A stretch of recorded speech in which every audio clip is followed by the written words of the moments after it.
Thank you all for giving me this opportunity. It's an honor to be back in India and to be here in Mumbai. Off script for a second there, I was reminded, I was elected to the United States Senate when I was a 29-year-old kid back in 1972. And one of the first letters I received, and I regret I never followed up on it. Maybe some genealogist in the audience could follow up for me. But I received a letter from a gentleman named Biden, B-I-D-E-N, my name, from Mumbai, asserting that we were related. Seriously, suggesting that our mutual great something or other worked for the East India Trading Company back in the 1700s and came to Mumbai. And so I was thinking about it. If that's true, I might run here in India for office. I might be qualified. But I've never followed up on it. But now that I'm back for the multiple times, I'm going to follow up to find out whether there is a Biden and whether we're related. I hope he's in good standing if we are. I want to thank you for the kind welcome, Kaku, and the nice introduction. I'm delighted to be in Mumbai, a city full of history and dreams and incredible energy. I bring with me the admiration of the American people and the good wishes of President Obama. We admire the way you've melded ethnicities, faiths, and tongues into a single proud nation. The way entrepreneurship seems almost hardwired into Indian society, from rickshaw wallahs to web programmers. And maybe most of all, we admire your democracy and the message that your democracy sends to people everywhere in the world. And that message is no nation need choose between development and freedom. They are not inconsistent. America is a land of immigrants, as we tell ourselves all the time and are reminded in every generation.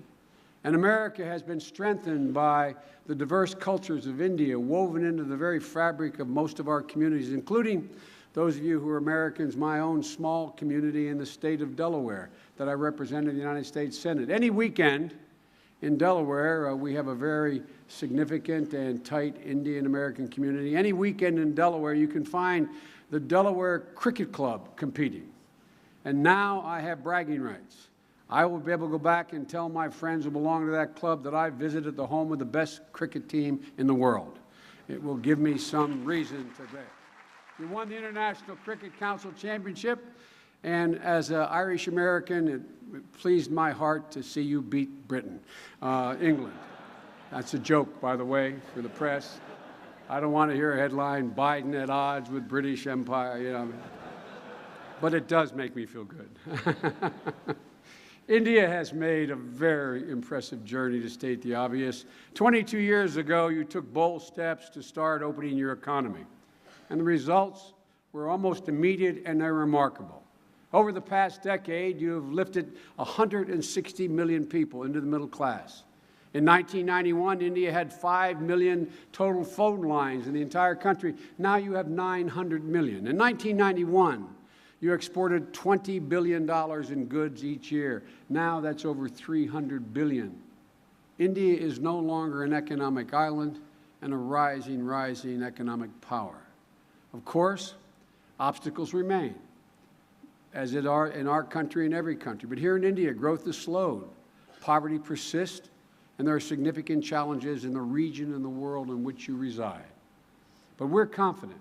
Presumptuous us to say this, but we Americans are confident that India will continue to rise because we believe you'll take the additional steps necessary to spur further growth and enhance your economic influence around the world, and in the process, lift the whole world.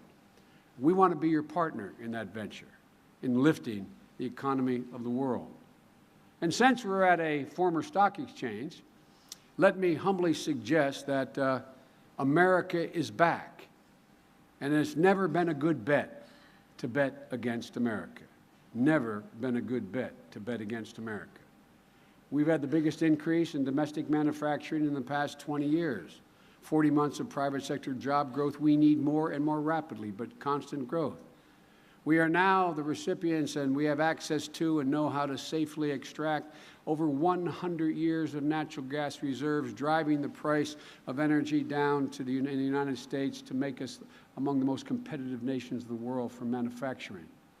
In addition to that, we will be a net energy exporter. We will be energy independent during the 20s, the decade of the 20s, 2020. The foundations of our economy are stronger than ever. The best research universities in the world, you have great ones, we have the most, and the most vital and vibrant startups in the world. A culture of innovation and openness. For all the problems with our education system, and every country has it, and we have our own, particularly in elementary education, the one thing that is constant in America, from the time a child steps into any classroom, from kindergarten to first grade, they are taught that it is okay to question orthodoxy, to challenge the status quo. So I believe that each of our economies will continue to grow, and in the process, help shape the course of the century ahead, the 21st century. You know, if you excuse me quoting an Irishman, but a fellow named William Butler Yeats, my favorite poet, writing a poem about his Ireland in the year 1916 called Easter Sunday 1916, something Indians and Irishmen hold in common, trying to rise with the British. It was the first rebellion in Ireland in the 20th century. And he wrote that poem called Easter Sunday 1916. And in the poem, there's a line that he attempted to describe as Ireland at the time, but I would argue it better describes the state of the world as we find it today. He said, "All's changed, changed utterly. A terrible beauty has been born." All's changed, changed utterly. The world has changed utterly just since I entered public life. In matter of fact, in the last 20 years, there's a need for new rules of the road, both strategically and economically. But I would ask you, as we continue to grow separately, I would ask you to consider the historic opportunity that is in front of us. Imagine what our two countries can achieve together in this 21st century, not only for one another, but for economic stability of the region as well as the world. And it seems to me there are certain basic principles in the way forward that are clear. A trade and investment partnership that is open and fair, that grows both economies, as India builds the largest middle class in human history. A security partnership of first resort where we look instinctively to each other to help the Asian-Pacific region continue to rise peacefully. Closer ties than ever between our citizens, universities, civil societies, and businesses. A partnership defined not by what it promises, but defined by what it delivers. We've made headway.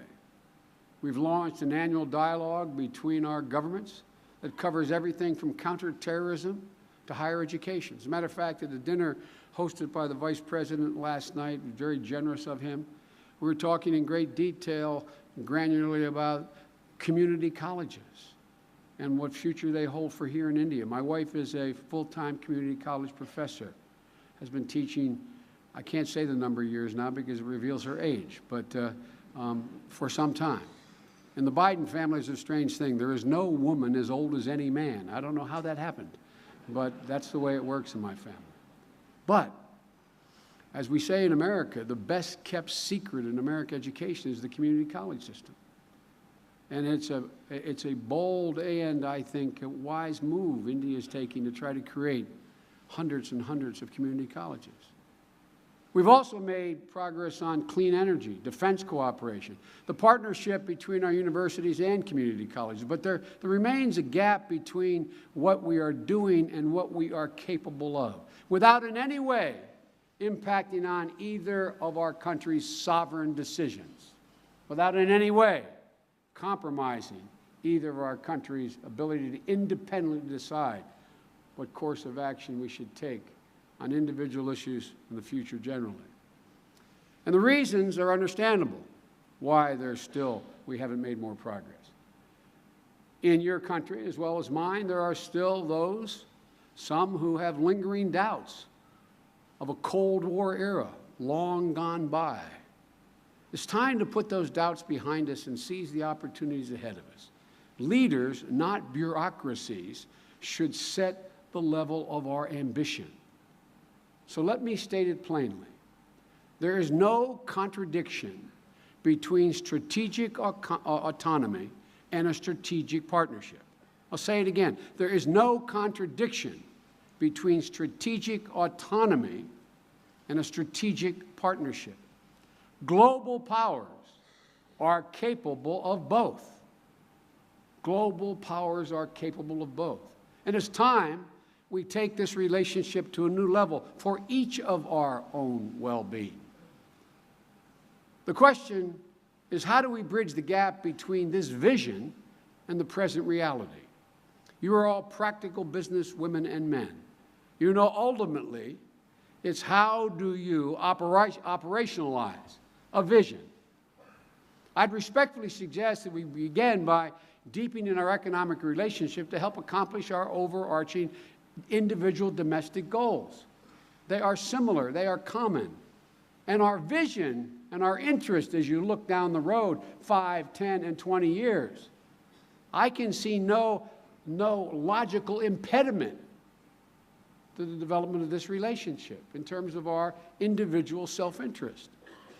Today, as I speak, well, not as I speak, but shortly, President Obama is going to be giving a major speech outlining the top priority for the Obama-Biden administration. And it's straightforward and simple. How do we continue to shore up America's future and the foundations of the middle-class life in America with good-paying jobs, affordable health care, housing, education, and the dignity of retirement? India's top priority is to lift hundreds of millions of people out of poverty to join the middle class. Totally consistent goals. Together, in our view, we can help each other achieve our core goals. And we've made a good start. In the last 13 years, we've increased fivefold our bilateral trade, reaching nearly $100 billion. There's not a one of you sitting out there that knows there is any logical impediment as to why that could not be fivefold that number. There's no reason, if our countries make the right choices, that we can't grow together and more rapidly. The United States is negotiating major new trade agreements across both the Atlantic and the Pacific, so-called TTIP and the Pacific, and the Trans-Pacific, and here in the Pacific, an agreement that would encompass not only the Pacific Basin all the way to the Indian Ocean, but also America and the entire hemisphere. I recently went on a journey to Latin America and to South America.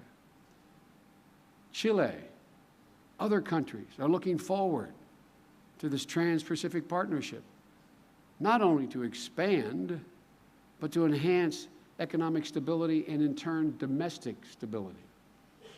Expanding trade between India and the United States can and should be a central part of this story. But that requires us to be candid with each other about the obstacles that exist when it comes to a business environment. Protection of intellectual property, requirements that companies buy local content, limits on foreign direct investment, inconsistent tax treatment, barriers to market access. These are tough problems. But we all know they have to be negotiated and worked through in order to meet the potential of this relationship. Not just with us, but with other countries as well. This instinct to protect your industries is fully comprehensible and easy to understand. India has 600 million people under the age of 25 with unlimited capacity and capabilities, but in some cases limited horizons. Your businesses are seeking any competitive edge they find, and why shouldn't they? But I believe recent history of other developing countries and developed countries shows there's a better way to grow and strengthen your economy, although it takes some bold decisions. A young Indian woman graduating from IIT Bombay who wants to start the next Tata Motors should be able to buy the best technology and parts wherever in the world they come from, as their competitors around the world are able to do. An Indian medical student with a brilliant idea for a life-saving medical device should know that his intellectual property will be protected and rewarded, because that gives him the financial incentive and the intellectual motivation to continue to move forward. Hundreds of millions of Indian consumers deserve access to the most affordable, reliable products to better their standard of living. Oh, look, I understand, believe me, how making even the most modest of changes of opening your markets impacts on interest groups. It happens in my country, and it clearly happens in yours. But you have an extraordinary opportunity to unleash the immense talents of the people of India in the global economy and power India's growth for decades to come. It is not easy. I am a public official. I've been doing this my entire adult life. These are difficult decisions to make. It's a little bit like, as my mother used to say, you've got to take your medicine in order to be healthy. A homely metaphor. But the truth of the matter is, they're difficult. But the choices are not ours to make, they're India's to make. We could both do fine without one another. We are not here, I am not here, the President did not ask me to come here to lecture, to suggest what is India's interest. That's for India to decide. We know what is in our interest, we believe what is in our interest. And a powerful, growing, vibrant Indian economy, we believe is in our interest. We know is in our interest. And there are certain basic rules of the road of the 21st century that have to be met as a practical matter, not dictated by us, but by the marketplace, in order to be able to get there. So, America does not claim to be a disinterested party. We see tremendous opportunities for American companies in technology and infrastructure, and in creating a more efficient supply chains here in India. One place to start would be with a bilateral investment treaty.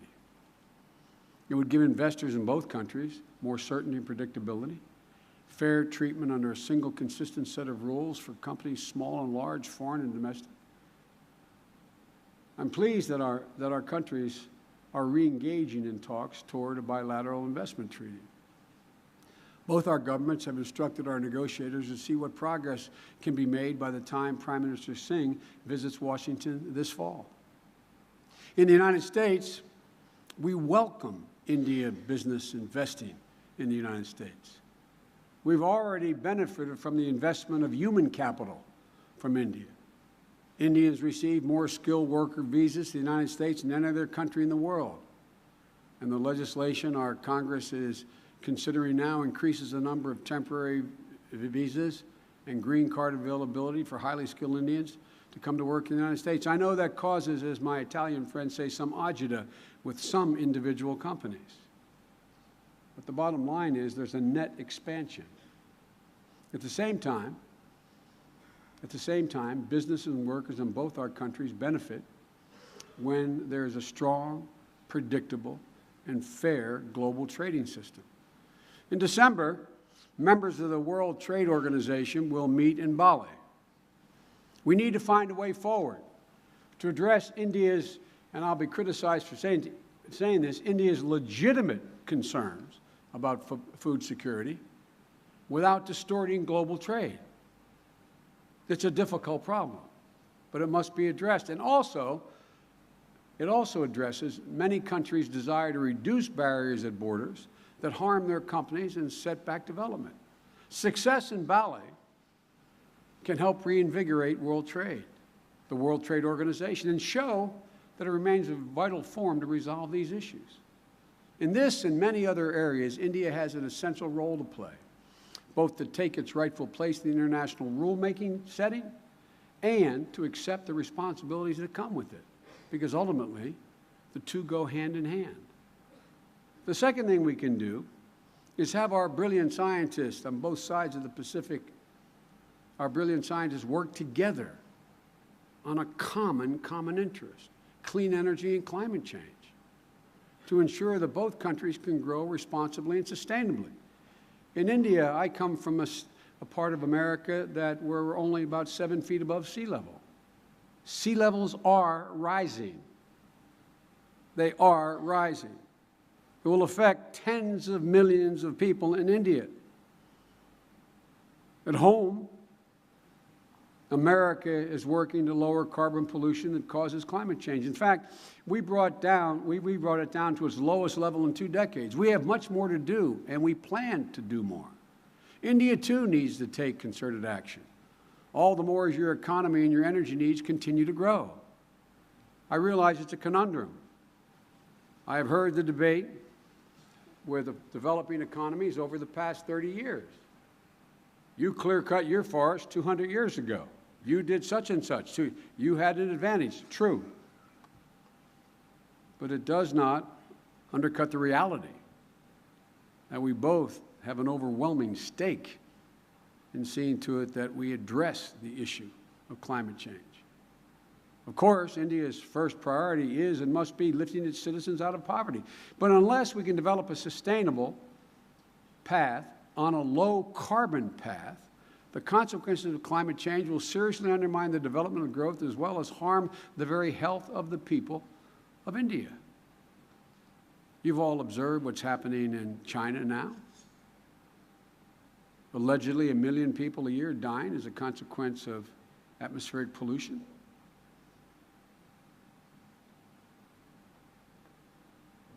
Reality ultimately intrudes. And the reality is, we have a worldwide problem. This is not a favored other nations. It matters to India, to the productivity of your farmlands, the availability of water, the risk you face from floods and rising seas. India's already taking steps. But like us, India can do more. And we're anxious and we're willing to work with you. One thing we can do together right now is address a pollutants called hydrofluorocarbons, HFCs. The reason I'm very familiar with this is I come from a little state that has an outfit called the DuPont Company. They had a great interest in refrigeration and HFCs. When I talked about they should be eliminated, we talk about stakeholders and interest. Well, HFCs, found in air conditioning and other products, make an outsized contribution to climate change. I hope that India will join the United States and China in more than 100 countries to work within the Montreal protocols to phase down the production and consumption of HFCs. Your leaders fully understand that in order to sustain your development, India needs access to low-carbon technologies and other sources of clean energy. And that's why when I was a United States Senator and Chairman of the Foreign Relations Committee, I fought so hard in the United States Senate to champion the U.S.-India Civil Nuclear Agreement. It's part of the path to sustainable energy in a growing, powerful country. But part of that agreement was India committed to work with American companies as well as you build out those nuclear plants. And it's important that we complete the first agreement between American companies and the Nuclear Power Corporation of India. The reactors in India has authorized its nuclear company to begin to purchase in, I hope I pronounced it right, Gujarat, would generate as much as 6,000 megawatts of power. To put that number in perspective, that would be enough energy to power 2 cities the size of Mumbai. Third, although we're already helping India meet its military needs, we can significantly increase our defense cooperation by what it already is, without in any way compromising each other's sovereignty. Cargo aircraft called C-130s that were sold to India are now saving the lives of flood victims in the mountains of northern India. We're ready to go forward. Rather than just India purchasing from us, together we can graduate to have a true partnership of co-production and co-development agreements so that together we can design and co-produce the systems and technologies of the future. But it's not just military to military where we've increased our cooperation. Our cooperation has grown dramatically in our shared fight against terrorism. India has suffered grievous attacks against your parliament and here in Mumbai. We suffered 9/11. Together, we're working hand in hand, sharing intelligence on terrorist groups, so there will never be another 9/11. There will never be another 26/11. Fourth, we want to deepen our strategic partnership on regional as well as global issues. The United States is elevating our engagement in the Asia-Pacific region. We refer to it as a rebalance. 20, even 10 years ago, some might have suggested that not include India in these discussions. Today, India is an indispensable part of our rebalance toward the Asia-Pacific. Indians have looked east through travel and trade for a millennia. These ties are reemerging. India is negotiating a trade deal with the ASEAN. It is becoming more involved in regional institutions, and that is good news for the region and for us. Stronger connections between India and Southeast Asia will be a good for business, I should say, and good for stability. And both of us have a strong interest in maintaining security of the sea lanes, freedom of navigation from the South China Sea to the Indian Ocean. And each have to get our relationship right with China. I've heard people talk about the U.S.-China relationship as everything from the next Cold War to the next G2. Neither of those characterizations is accurate. Like India, and I've had discussions on this issue while I've been here, but I knew it already. Like India, we have a complex relationship with China. It has important elements of cooperation and also competition, and we want it to be constructive. There are three big nations. We are three big nations, China, India, and the United States, with our own perspectives. We have significant common interest. All three of us and the entire region would benefit if we coordinated more closely. America and India have already built strong trilateral dialogue with Japan. It's past time we launch one with China. America and India are cooperating closely in Afghanistan. It's been the subject of many of my discussions thus far with your leadership. I know there are questions about the U.S. position on reconciliation with the Taliban. I want to be clear. We have always been committed to an Afghan-led, Afghan-owned process that meets three outcomes. The Taliban must, one, break with al-Qaeda permanently, stop the violence, accept the Afghan constitution, and guarantee free and equal treatment for women. India has exercised responsible leadership in Afghanistan through assistance, investment, and strategic agreements with the Afghan government. The United States is committed to supporting Afghan through our strategic partnership after the transition is complete at the end of 2014. We are not leaving the region, even as Afghanis step up and take responsibility. On Pakistan, we support the early outreach between Prime Ministers Singh and Sharif. It's not our place to lecture. It's not our place to dictate. Our relationship will not be defined by India's relationship to Pakistan. But America and the world have a deep stake in closer ties between India and Pakistan.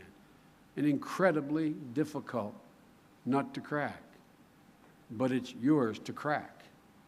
We have no illusions that it will be easy. But as you know better than we do, progress would benefit everyone and make all of us, particularly this region, more secure. So there's a great deal we hope India will contribute to. We believe that discussions I've had thus far, the peace and prosperity in the 21st century, will be impacted upon by the outcomes of that relationship. That's why President Obama has called our relations with India a defining partnership for the century ahead. He's not engaging in hyperbole. He means it literally, and so do I. It's the defining partnership in the century ahead. That's why he stood in the Indian Parliament and declared that to the world that, quote, "We look forward to a reformed United Nations Security Council that includes India as a permanent member." That's why yesterday, on behalf of the